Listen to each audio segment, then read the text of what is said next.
जय हिंद। मैं हूं Tejesh Chauhan. Local vocal news के खास कार्यक्रम गाजियाबाद मांगे मोर में आपका स्वागत है। इस कार्यक्रम के अंतर्गत हम छोटी से छोटी समस्या और बड़ी से बड़ी खबर को आप लोगों तक पहुंचाते हैं। हमारा उद्देश्य रहता है कि तमाम लोगों की समस्याओं को संबंधित अधिकारी और कर्मचारियों तक या विभागीय अधिकारियों तक पहुंचाने का प्रयास रहता है, किसी न किसी तरह से भी आपकी समस्या का समाधान हो सके। इससे पहले हम चर्चा करेंगे, उससे पहले मैं आपको बताना चाहूँगा, आप अपने मोबाइल के प्ले स्टोर पर जाएं और प्ले स्टोर में local vocal news app download करें ताकि आप सभी खबरों से रूबरू रह सकें। और मैं अब चर्चा करूंगा गाजियाबाद के विजयनगर इलाके में सेक्टर 11 में इस वक्त हम मौजूद हैं। यहाँ पर तमाम व्यापारी हमारे साथ जुड़े हुए हैं। कई तरह के व्यापार, इनके अलग अलग व्यापार हैं। तो ये क्या आने वाले बजट में सरकार से या वित्त मंत्री से क्या उम्मीद रखते हैं, किस तरह का बजट होना चाहिए, इस पर हम आज चर्चा करने वाले हैं। सबसे पहले मैं जानकारी करूंगा, ये आर.के. आर्य हैं, काफ़ी सोशल वर्कर हैं, ज़बरदस्त यहाँ काम करते हैं जनता के हित में। तो इनसे हम जानकारी करते हैं कि बजट से क्या उम्मीद है, इनको किस तरह का बजट यहाँ होना चाहिए अब की बार। मेरा नाम आर.के. आर्य, डायरेक्टर स्वदेशी आयुर्वेदिक दवाई का काम है और दूसरा हमारा पैकेजिंग का भी काम है, फैक्ट्री है। लेकिन हम ये अनुभव करते हैं कि रॉ मटेरियल मिलने में बड़ी दिक्कत आती है। खासकर लॉकडाउन में बहुत दिक्कत रही, लेबर की बहुत दिक्कत रही और उस समय व्यवस्था करना बहुत ही मुश्किल था। हम ये चाहते हैं कि बजट में ऐसी व्यवस्था हो जो छोटा भी अगर व्यापारी है, चाहे वो कपड़े का व्यापार करता हो, स्वर्ण का करता हो, कोई भी करता हो, उसको जीएसटी जैसे जो बड़े ही दिक्कतें भरी लोगों ने सामना किया है, उसमें मिलकर जो कर टैक्स जो लगाए जाएँ वो इस तरह का हो कि व्यापार को प्रोत्साहन मिले। कोई जो व्यापारी अपने आप को हतोत्साहित महसूस ना करे। घर में गृहिणियाँ हैं, उनका रसोई का बजट इस तरह का हो कि उन्हें कोई बड़ी दिक्कत ना आए, क्योंकि आम आदमी जो है इससे बहुत ज़्यादा प्रभावित होता है। आजकल ये तेल के जो रेट हैं बहुत निरंतर बढ़ते जा रहे हैं, सरकार को इस पर भी अंकुश लगाना चाहिए, उससे आम आदमी प्रभावित होता है। मेरा यही कहना है सभी। जैसे आपने बताया कि मेडिकल लाइन से आप जुड़े हैं, तो मेडिकल लाइन में ख़ास तौर से किस तरह की परेशानियाँ आती हैं और किस तरह का मेडिकल लाइन के लिए कुछ खास बजट होना चाहिए? हम ये चाहते हैं कि इसके ऊपर भी जीएसटी है, कई जो आवश्यक वो दवाइयाँ हैं उन पर भी लगता है, उस पर भी राहत दी जानी चाहिए जीएसटी की। क्योंकि जीवन रक्षक दवाइयाँ हैं उनको तो बल्कि बहुत ही नॉमिनल होना चाहिए, 1-2%, 5% के दायरे में ही रहना चाहिए।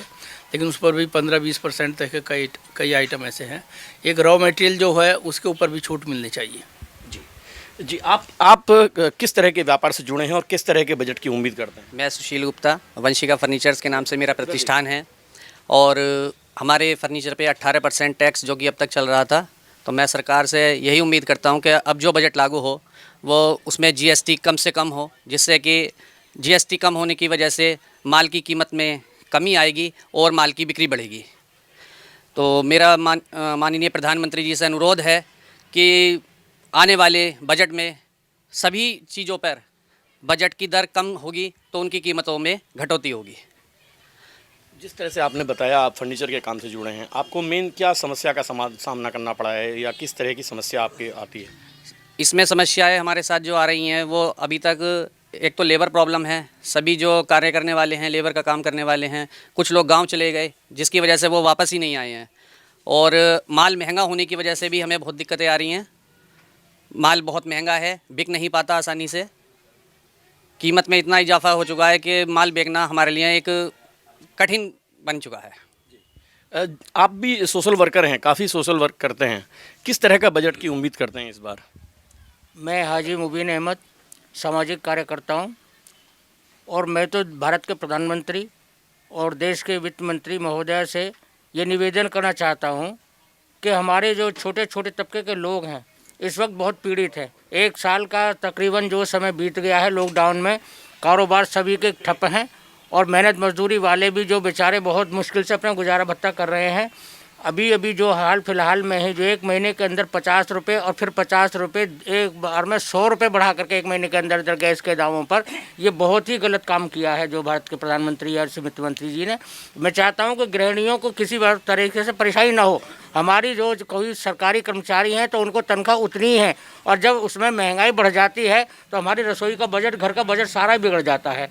तो महोदय से निवेदन है कि ये आगे भविष्य में जो ऐसा बजट पेश करें कि जिससे कि हमारे छोटे तबके के लोगों को भी उसमें राहत मिले। बिल्कुल, देखिए इन्होंने बताया, जो हमारे व्यापारी हैं उन्होंने भी बताया, जो सोशल वर्कर हैं इन्होंने भी बताया कि किस तरह के बजट की इन्हें उम्मीद है इस बार, और ये होना चाहिए, नहीं होना चाहिए, और किस तरह की परेशानियों का क्योंकि सामना करना पड़ा है, इसको विशेष रूप से ध्यान में सरकार को ध्यान में रख कर के बजट पेश करना चाहिए। जी, आप किस संस्थान से जुड़े हैं और क्या कारोबार आपका है, कैसे बजट की उम्मीद करते हैं? सर, मैं व्यापार मंडल उपाध्यक्ष चौधरी मुश्ताक अली। मेरा अक्षा गारमेंट के नाम से कपड़े की दुकान है, और मैं बजट की उम्मीद करूंगा अपनी सरकार से कि बजट में कुछ जो छोटे तबके के दुकानदार हैं, और ये जो कोरोना काल चला है इसमें छोटे तबके के दुकानदारों को बड़ी समस्या हुई हैं, और उनकी समस्या होने की वजह से उनको समस्या होने की वजह से उसमें ब्याजखोर सक्रिय हो गए हैं। तो मैं अपने प्रधानमंत्री से उम्मीद करूंगा कि व्यापारी भाइयों के लिए एक क्रेडिट दिया जाए, इनको क्रेडिट कार्ड दिया जाए इनको, ताकि ये उनके ब्याजखोरों से बचें और अपना कोई भी सामान हो वो उस क्रेडिट कार्ड के आधार पर वो बाज़ार से उठा सकें। ये कपड़े के व्यापारी हैं, इन्होंने बताया कि जिस तरह से किसान का क्रेडिट कार्ड बनाया जाता है, कपड़े के व्यापारियों को भी किसान क्रेडिट कार्ड की तरह ही इनका कार्ड भी बनाया जाए, ताकि ये आवश्यकता के अनुसार उस कार्ड का इस्तेमाल कर अपने बिजनेस को आगे बढ़ा सकें। जी, आप किस संस्थान से जुड़े हैं और किस तरह का कारोबार है आपका, क्या चाहते हैं बजट? जी, मैं प्रमोद गर्ग, कोषाध्यक्ष व्यापार मंडल प्रताप विहार। ये मेरा दवाइयों का व्यवसाय है मैडम सर। तो मैं चाहता हूँ, दवाइयों पर गवर्नमेंट ने बहुत ज़्यादा टैक्स लगा दिया गया है। एक तरफ तो कह रहे हैं आप जेनरिक खाओ, सस्ती खाओ, उनकी क्वालिटी इतनी बढ़िया नहीं होती। दूसरी तरफ कह रहे हैं कि हमें 12% से 18% तक टैक्स दो, जबकि पहले 7.5% टैक्स होता था। अब ऐसी क्या ज़रूरत बन गई कि उस पर 12% टैक्स लिया जा रहा है, 18% टैक्स लिया जा रहा है? क्यों ना उसे 7.5 से भी नीचे करा जाए कि आम आदमी का लॉस ना हो। आम आदमी दवाई अपना खाए तो उसको ज़्यादा, जितना ही मार्जिन तो केमिस्ट का हो गया और इतना ही हो गया गवर्नमेंट का। गवर्नमेंट हमसे कम नहीं ले रही, 12% 18% बहुत तगड़ा, बहुत ज़्यादा GST है, इसको कम किया जाए। और दूसरा, एक प्रॉपर्टी के मामले में, प्रॉपर्टी पर 7 से 9% हमारी एक स्टाम्प लगता है जो गवर्नमेंट की जेब में जाता है। सबसे मोटा रेवेन्यू प्रॉपर्टी से गवर्नमेंट को मिलता है, लेकिन फिर भी गवर्नमेंट का पेट नहीं भर रहा, उसमें GST 8% और लगा दिया है। आप 8% GST लो या 7% स्टाम्प लो, इनमें से एक चीज़ को ख़त्म करो। ये बहुत ज़्यादा हमारी जनता के ऊपर बहुत ज़्यादा गलत काम हो रहा है। जी, आप सोशल वर्कर हैं, किस तरह का बजट की उम्मीद करते हैं? मेरा नाम AK सिन्हा है और मैं RWO का वाइस प्रेसिडेंट हूँ। इस सेक्टर 1 का वाइस प्रेसिडेंट हूँ। मैं चाहता हूँ प्रधानमंत्री महोदय से कि RWO और पार्षद में के कुछ कोटा उनका फिक्स कर दिया जाए, जिसमें RWO का कुछ शेयर हो, मनी शेयर हो, जिससे कि हाँ हम लोग लोकल जो हमारी समस्याएं हैं, जो ग्रास रूट की समस्याएं हैं, उस पर हम लोग फोकस करें और हम लोग उसको अति उत्तम दें, और ये अच्छा मैसेज जाएगा ऊपर तक। इसलिए RWO को कुछ अलग से कुछ प्रोविज़न किया जाए और फंड के लिए, और हम लोगों को यदि वो मिलेगा तो हम लोग चारों तरफ जो है ना अच्छा ग्रास रूट लेवल पर अच्छा काम करेंगे। हम प्रधानमंत्री महोदय से यही हम उम्मीद करते हैं। मैं राकेश कौशिक, सेक्टर 9 व्यापार मंडल से महासचिव।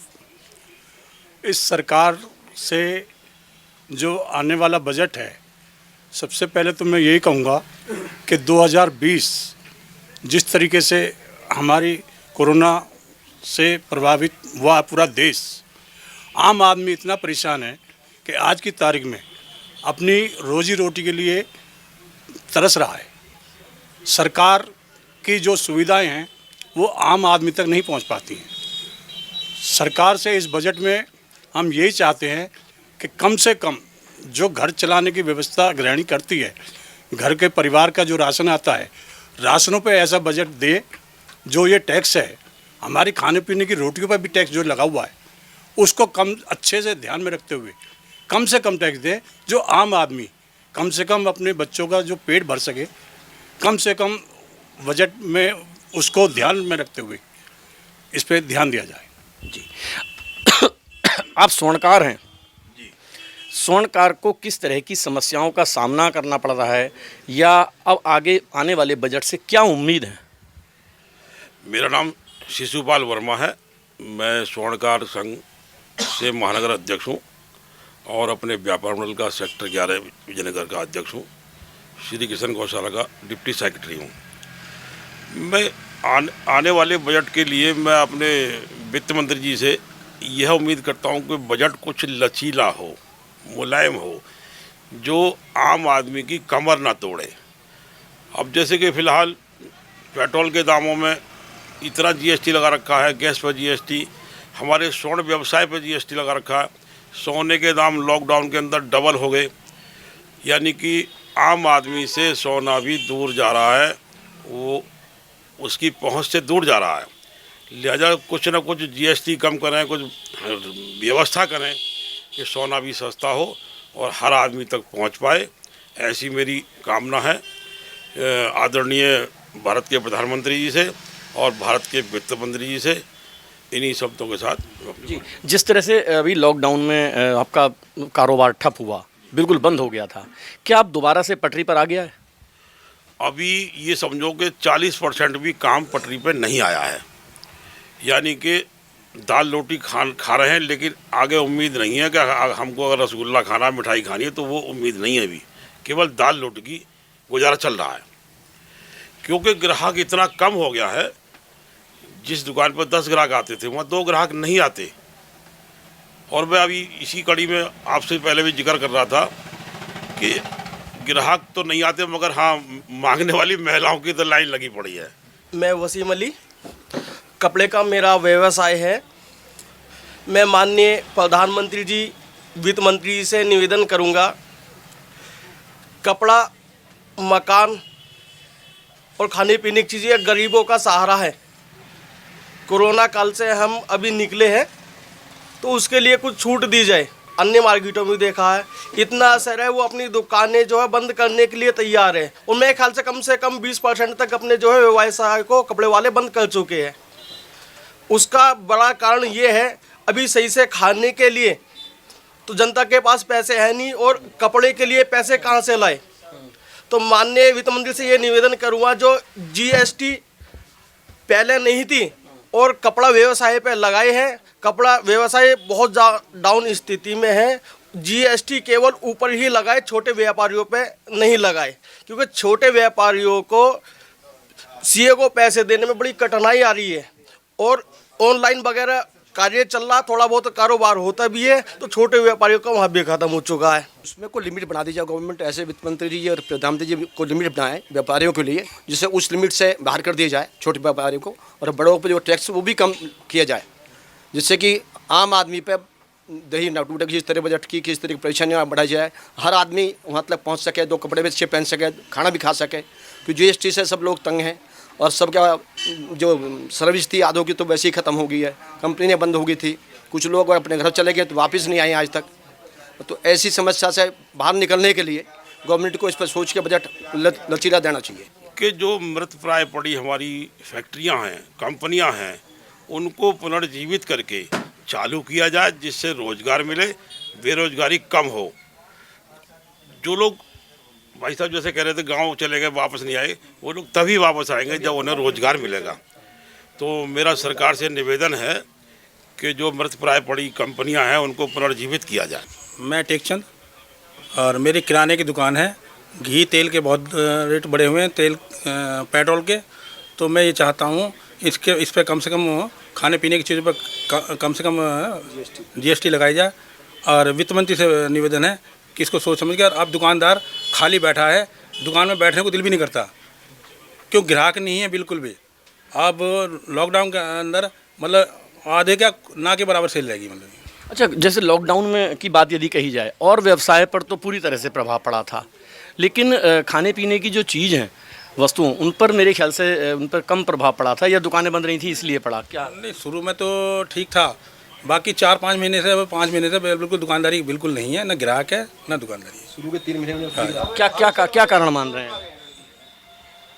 कारण क्या, एक तो महंगाई है बहुत, उसके बाद रेट बहुत बढ़े हुए हैं तेल घी पे, मतलब तो ग्राहक मतलब पैसा है नहीं लोग और गैस के काफ़ी दाम बढ़ गए हैं। और हम यही चाहते हैं वित्त मंत्री जी से कि 18% जो इन्होंने कर रखा है उसका कम से कम किया जाए, क्योंकि अब तो वैसे भी कोरोना ने ही लोगों को बहुत परेशान कर दिया, और आधी पब्लिक यहाँ से छोड़ के भी चले गए हैं और काम भी बहुत ही कम हो चुका है अब तो हमारा यही मानना है कि और % जीएसटी कम किया जाए तो थोड़ा बहुत काम चलेगा। अब तो काफ़ी काम कम हो गया है।